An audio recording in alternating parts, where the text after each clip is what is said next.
ஆடி வெள்ளி அம்மனுக்கு உகந்த பிரசாதம். ஈஸியாக இந்த மாதிரி புதுமையாக செய்து பாருங்கள். அதுக்கு அரைக்கப்பளவுக்கு கடலைப்பருப்பு, 100 கிராம் கடலைப்பருப்பை ஒரு அரை மணி நேரம் ஊற வச்சு எடுத்து வச்சுருக்கேங்க. தண்ணியை வடிகட்டிட்டு ப்ரெஷர் குக்கரில் மாற்றிட்டு எந்த கப்பில் கடலைப்பருப்பு எடுத்தீங்களோ அதே கப்பில் 1 கப் அளவுக்கு தண்ணீர் ஊற்றி ப்ரெஷர் குக்கரை மூடி அடுப்பை ஹை ஃப்ளேமில் வச்சு 2 விசில் வந்ததும் அடுப்பை ஆஃப் பண்ணி ப்ரெஷர் பூரா கம்ப்ளீட்டாக இறங்கினதும் குக்கரை திறந்துக்கங்க. அதிலே கடலைப்பருப்பு நல்லா சாஃப்டாக வெந்து வந்திருக்கு பாருங்கள். ஒரு பருப்பு எடுத்து அழுத்தி காட்டுற நல்லா குழைய வெந்திருக்கு. இதில் இருக்க தண்ணியை வடிகட்டிக்கங்க. அதுக்கு வழக்கரண்டில் மாற்றி அப்படியே வடிய விட்டுடுங்க.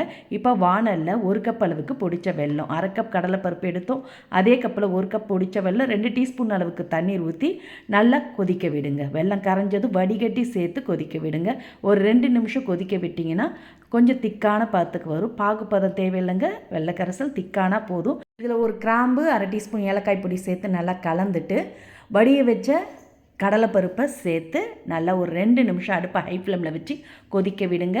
கடலைப்பருப்பை மசிய விட வேண்டியது இல்லைங்க, அதுவே கொஞ்சம் குழஞ்சி வந்திருக்கும். ஒன்றும் பாதியமாக வெள்ளைக்கரசலும் கொஞ்சம் வற்றி நல்லா திக்கானதும் இதில் நெய்யில் வறுத்த முந்திரி, திராட்சை, தேங்காய் சேர்த்து நல்லா கலந்துட்டு இறக்குனீங்கன்னா போதும். நல்லா கமகமன் மணக்க மணக்க கர்நாடகா ஸ்பெஷல் ஹைகிரீவா மண்டி ஸ்வீட் ரெடி.